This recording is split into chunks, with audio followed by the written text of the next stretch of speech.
लुगात पढ़ के देख लें, अल मुंजिद पढ़ के देख लें। उम्म का जो पहला माना है अरबी लुगत में, उर्दू का इसका माना यह है कि मान जाना, ये पहला माना है, मान जाना। इसकी तशरीह में उलमा ये फरमाते हैं कि माँ जितनी भी अपने औलाद से नाराज़ हो जाए, वो औलाद की ज़िद के आगे और औलाद की तकलीफ़ के आगे मान जाती है, उसको देख नहीं सकती। जैसा कि हजरत ने फरमाया, जी जी, हज़रत अलक़मा रज़ी अल्लाह तआला अन्हु का वाक़या इन्होंने बयान फरमाया कि असल में बात क्या थी जी। हज़रत अलक़मा रज़ी अल्लाह तआला अन्हु नबी के सहाबी हैं, बेशक, लेकिन वो माँ क्यों नाराज़ थी उनसे, जी, इसकी वजह क्या थी कि माँ नाराज़ हो गई। वो सहाबी रसूल है जी, तो माँ नाराज़ है, ज़ुबान पे कलमा जारी नहीं हो रहा। अल्लाह। तो नबी पाक सल्लल्लाहु अलैहि वसल्लम ने जब ये पूछा ना कि माँ ज़िंदा है इसकी, बाप इसका ज़िंदा है, उन्होंने कहा जी माँ ज़िंदा है, बाप नहीं। तो कहा उसे बुला के लाएं। माँ आ गई तो आका इस्लाम ने फरमाया इसको मुआफ़ कर दो। उसने कहा कि मैंने मुआफ़ नहीं करना इसको। तो आका इस्लाम ने पूछा कि इसने किया क्या है, ये क्या करता था कि तू इसको माफ़ नहीं कर रही, जी जी, किस वजह से तू इसको माफ़ नहीं कर रही। तो उसने कहा कि ये नहीं कि ये मेरा बेअदब था, बाअदब है, जी जी, सारा कुछ मेरा अदब भी करता था, सारा कुछ जी, खिदमत भी, लेकिन सिर्फ बात ये थी कि जब भी कोई अहम मामला घर में हल करना होता था या तय करना होता था, जी जी, ये मुझे नहीं पूछता था, अल्लाह अकबर, ये मशवरा कर लेता था। इस वजह से मैं अल्लाह। अब सहाबी रसूल की माँ जी जी, इस वजह से अपने बेटे से नाराज है कि वो कोई भी अहम मामला घर में करना हो तो वो अपनी बीवी से मशवरा करता है, मुझसे नहीं किया, माँ से नहीं पूछता। अल्लाह अकबर। तो हमें सोचना चाहिए कि हमने कितने ऐसे काम हैं जो अपने वालिदैन से छुपा के किए हुए हैं, हमारे वालिदैन को पता ही नहीं। बिल्कुल ऐसा ही है, ऐसे ही है बिल्कुल। अब दूसरा इसका उम्म का दूसरा माना जो है, जिस तरह के मैंने अर्ज किया कि उम्म का पहला माना है मान जाना। जी जी, माँ औलाद की जिद के आगे और उसकी तकलीफ के आगे मान जाती है। जिस तरह के हजरत ने फरमाया कि उन्होंने कहा कि लकड़ियां इकट्ठी करो, इनको जलाया जाए जी। इसी तरह हजरत मालिक बिन दिनार का भी एक वाकया मिलता है कि आप बैतुल्लाह का तवाफ कर रहे थे तो आवाज आई लब्बैक, तो बैतुल्लाह से आगे आवाज आती है ला लब्बैक, दफा हो जा, तेरा तवाफ ही कबूल नहीं। अल्लाह अकबर। तो अब वहां से आवाज आ रही है जहां लोग अपनी मनवाने के लिए जाते हैं अल्लाह की बारगाह से, मुनाजात करने के लिए जाते हैं, तो वहां से आवाज आ रही ला लब्बैक, तेरा तवाफ ही कबूल नहीं। तो जो अल्लाह का वली होता है ना, उसकी नजर जो है इंसान के दिल पे होती है। बेशक। तो उन्होंने बंदा ढूंढना शुरू कर दिया कि वो कौन है। जी जी, कशफ से आपने अंदाजा लगाया कि यहाँ देखता हूं कि वो बंदा कौन है जी, कि जो कहता है लब्बैक और आवाज आती है ला लब्बैक। तो जब खोज लगाया तो एक बंदा ऐसा मिल गया जिसका दायां हाथ कटा हुआ था, उसने चादर ओढ़ी हुई थी। आपने पूछा तूने क्या जुर्म किया है? अल्लाह तो कहता है लब्बैक और आवाज आती है ला लब्बैक। तो वो कहता है कि ये बड़ी दर्द भरी कहानी है, क्या बताऊं? कहा नहीं, यही तो पूछना है, यही गुत्थी सुलझाने तो आया हूं कि तू कहता है लब्बैक और आवाज आती है ला लब्बैक। अब बता तो सही कौन सा ऐसा जुर्म करके आ गया कि अल्लाह तुझसे इतना नाराज है? तो वो कहने लगा कि मैं रमजानुल मुबारक का महीना था तो रोज़ा मैंने नहीं रखा था, ऊपर से शराब पी ली और घर गया, अपनी माँ से कहा कि मुझे रोटी पका के दो, भूख लगी है। तो माँ ने कहा कि तूने एक तो रोज़ा नहीं रखा और दूसरा उल्टा शराब पी के आ गया है, अब जाओ चले जाओ, मगरिब का वक्त होगा, रोज़ा अफ्तार होगा तो फिर मैं तुम्हें खाना पका के दूंगी। तो कहता है जी मुझे ये शराब के नशे की वजह से मुझे पता ही नहीं चला सामने कौन है। जी जी, तो मैंने माँ के मुँह पे थप्पड़ मार दिया, तो माँ की आँख जो है वो ज़ाया हो गई। तो मेरी माँ ने कहा दफ़ा हो जा, निकल जा, तुझे इसलिए पाल कर जवान किया था कि तू थप्पड़ मारे और मेरी आँख को ज़ाया कर दिया तूने, ये पेटों वाला काम किया तूने, बेटे का हक अदा ऐसे करते हैं। तो कहते हैं कि वो दिन जाए और आज का दिन आ गया। हर साल यहाँ अल्लाह के घर में तवाफ़ के लिए आता हूँ तो कहता हूँ लब्बैक, तो आवाज़ आती है ला लब्बैक, दफ़ा हो जा, तेरा तवाफ़ ही कबूल नहीं। तो कहा तेरी माँ जिंदा है जी या फौत हो गई? जी। कहा जी माँ तो जिंदा है और यहाँ आई हुई है, काफिले के साथ यहीं मौजूद है। तो कहा चल फिर मैंने मुझे साथ लेके चल जी। तो साथ लिया और खैमे के करीब चले गए। उसने जाके खैमे के बाहर आवाज़ दी तो कहा कि दफ़ा हो जा, तू मेरा बेटा नहीं है, मैंने तेरी आवाज़ सुन के बाहर नहीं आना। ठीक। उसने कहा कि मैं अकेला नहीं आया, अल्लाह का वली साथ सिफारिश ही लेके आया हूँ माँ।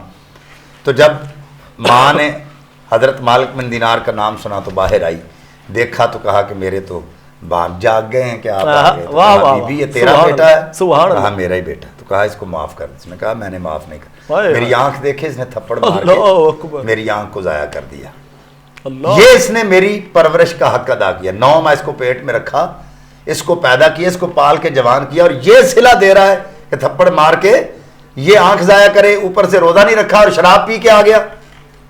सबसे पहली बात तो ये मैं आपके ट्रांसमिशन के हवाले से लोगों की बारगाह में अर्ज करना चाहता हूं कि जो चीज अल्लाह ताला ने हराम कर दी है, जो नशा, उसको कभी भी उसके करीब मत जाएं। क्यों? शराब इसलिए हराम कर दी गई है कि वो पी कर बंदे को ये पता नहीं रहता मेरे सामने मेरा बाप खड़ा है, मेरे सामने मेरी माँ खड़ी है, मेरे सामने मेरा बेटा है, मेरी बेटी है, मेरी बहू खड़ी है या मेरी बीवी खड़ी है, किसी को तमीज नहीं होती है। बिल्कुल बिल्कुल ऐसा ही है, छोटे बड़े की तमीज खत्म हो जाती है।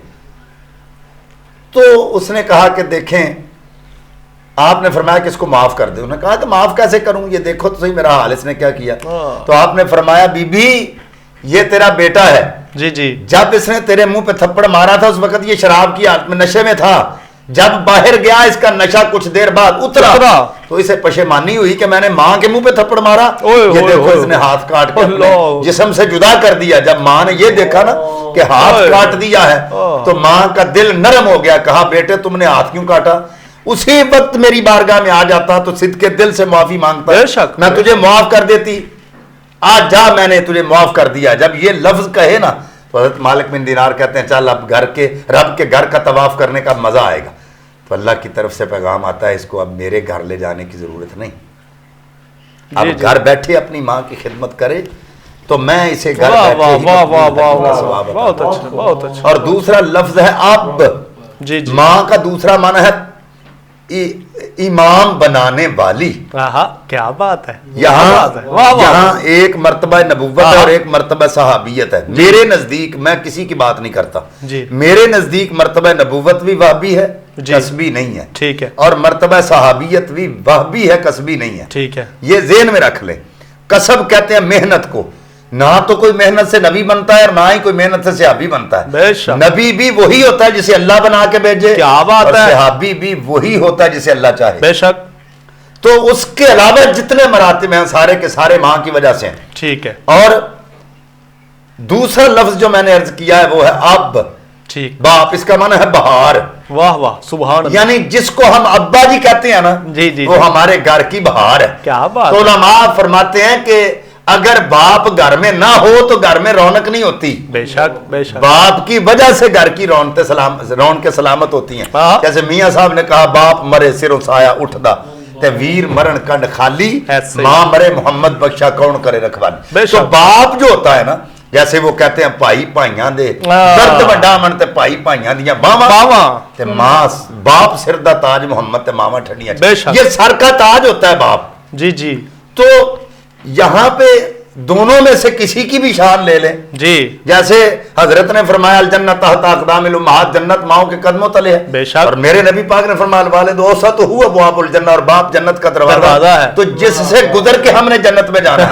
अगर कोई मां की खिदमत करता रहे सारी जिंदगी, क्या बात है, और बाप को पीछे छोड़ दे, उसकी खिदमत ना करे, दरवाजा ही नहीं मिलेगा कि मैं जन्नत में दाखिल हो जाऊंगा, तो जन्नत की दहलीज भी नहीं देख सकता। क्या बात है, बहुत अच्छे। ये ज़हन में रखना, जन्नत की दहलीज भी नहीं देख सकता। वो जन्नत में वही जाएगा जो माँ और बाप दोनों का एहतराम करेगा। वाह वाह। जैसे कि हजरत ने फरमा दिया कि लिख लेते हैं माँ की दुआ जन्नत की हवा। तो अगर ये लिखने वालिदैन की दुआ जन्नत की हवा या माँ बाप की दुआ जन्नत की हवा, तो इससे उनका हाथ को छल नहीं हो जाना। नहीं। जिसके बारे में ये लिखते हैं कि माँ की दुआ जन्नत की हवा, इन लोगों को असल में यही पता नहीं है कि नबी पाक सल्लल्लाहु अलैहि वसल्लम का फरमान सुन के ये उसका मतलब और ले गए। अल्लाह अलैहिस्सलाम की बारगाह में सहाबी अर्ज करता है मेरे हुस्ने खुलक की सबसे ज्यादा हकदार कौन है?